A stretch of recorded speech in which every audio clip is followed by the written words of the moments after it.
പ്രത്യേക അന്വേഷണ സംഘത്തെ സർക്കാർ പിരിച്ചുവിട്ടതോടെ പാതിവില തട്ടിപ്പ് കേസ് അന്വേഷണം പ്രതിസന്ധിയിൽ. 500 കോടിയിലധികം രൂപയുടെ തട്ടിപ്പിൽ 1400-ലധികം പരാതികളാണ് ഉള്ളത്.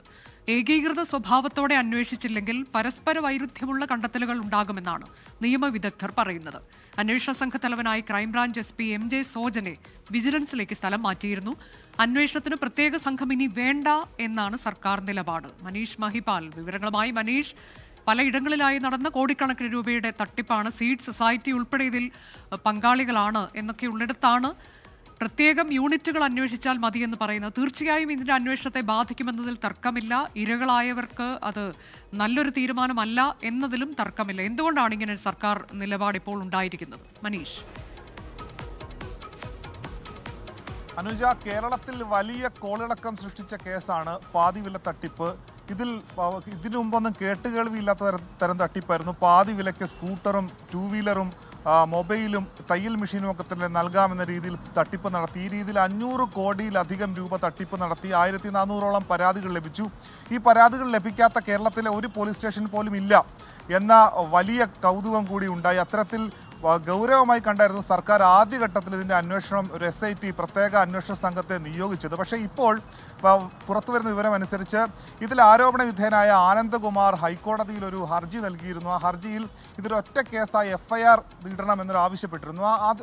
അതുമായി ബന്ധപ്പെട്ട് സർക്കാർ കൊടുത്ത സത്യവാങ്മൂലത്തിലാണ് ഇതിൽ പ്രത്യേക അന്വേഷണ സംഘം ഇല്ല എന്ന സത്യവാങ്മൂലം സർക്കാർ ഹൈക്കോടതിയിൽ ബോധിപ്പിച്ചു, സത്യവാങ്മൂലത്തിലൂടെ ബോധിപ്പിച്ചു എന്ന വിവരമാണ് പുറത്തു വരുന്നത്.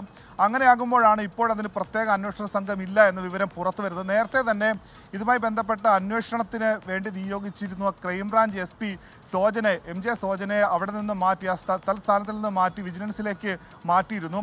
അതിന് പിന്നാലെ ഇത്തരമൊരു നീക്കത്തിന് പിന്നിലെ സർക്കാരിൻ്റെ അജണ്ട അല്ലെങ്കിൽ ഉദ്ദേശം എന്താണെന്ന തരത്തിലുള്ള ആക്ഷേപം വരുന്നുണ്ട്. ആദ്യഘട്ടത്തിൽ തന്നെ ഈ കേസുമായി ബന്ധപ്പെട്ട പലതരം FIR രജിസ്റ്റർ ചെയ്യപ്പെട്ടു. അതുകൊണ്ട് തന്നെ ഇത് ക്രൈംബ്രാഞ്ച് ഏറ്റെടുക്കണമെന്ന ആവശ്യം ഉയർന്നുകൊണ്ടായിരുന്നു ആദ്യം ഏകീകൃത അന്വേഷണം എന്ന രീതിയിൽ അത് ക്രൈംബ്രാഞ്ച് ഏറ്റെടുത്ത് പ്രത്യേക സംഘം അന്വേഷിച്ചു വന്നു. പക്ഷേ ഇപ്പോഴിതാ ഓരോ യൂണിറ്റുകൾ അന്വേഷിക്കേണ്ടി വന്നാൽ ഇതിൽ സാക്ഷികളാക്കപ്പെട്ട ആളുകൾ, ഒപ്പം തന്നെ പ്രതികളാക്കപ്പെട്ട ആളുകൾ, അവരൊക്കെ തന്നെ മാറിയും തിരിഞ്ഞും വരാം. അത് വലിയ രീതിയിൽ ഈ കേസിനെ സങ്കീർണമാക്കുമെന്ന കാര്യത്തിൽ യാതൊരുവിധ സംശയമില്ല. ഒപ്പം തന്നെ ഇതിലൊരു നിയമസാധ്യത ഉള്ളത്, അതായത് കോടതിക്ക് വേണമെങ്കിൽ 3 പരാതികൾ ഒരു ഒറ്റ കേസായി തീർപ്പാക്കാൻ സാധിക്കും. അത് കോടതിക്ക് വിചാരണ ഘട്ടത്തിൽ അത് എളുപ്പമാക്കും. പക്ഷേ അങ്ങനെയുള്ള നിയമസാധ്യതകളൊക്കെ തന്നെ പരിഗണിക്കാതെ ഇവിടെ വ്യത്യസ്തങ്ങളായ കേസുകൾ, ആ രീതിയിൽ പരാതി പലവിധമാണ്. അതിൽ ഉൾപ്പെട്ടിട്ടുള്ള ആളുകൾ ഉന്നതരുണ്ട്, ജനപ്രതിനിധികളുണ്ട്, സെലിബ്രിറ്റികളുണ്ട്, പൊതുപ്രവർത്തകരുണ്ട്, സീഡ് സൊസൈറ്റി ഉണ്ട്.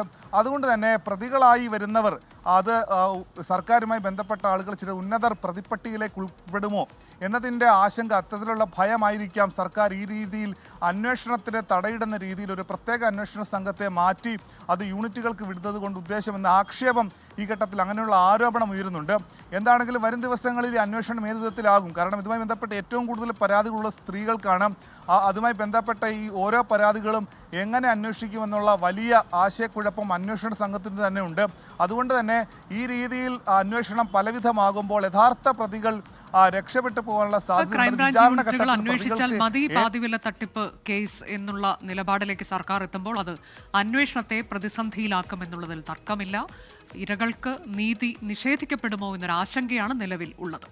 ലോകത്തെവിടെയായാലും ഏത് സമയത്തും 24 വാർത്തകളും ഓഗ്മെന്റഡ് റിയാലിറ്റി പാക്കേജുകളും എക്സ്പ്ലെയിനറുകളും വിശദമായി കാണാൻ ഞങ്ങളുടെ YouTube ചാനൽ നിങ്ങൾക്ക് സബ്സ്ക്രൈബ് ചെയ്യാം.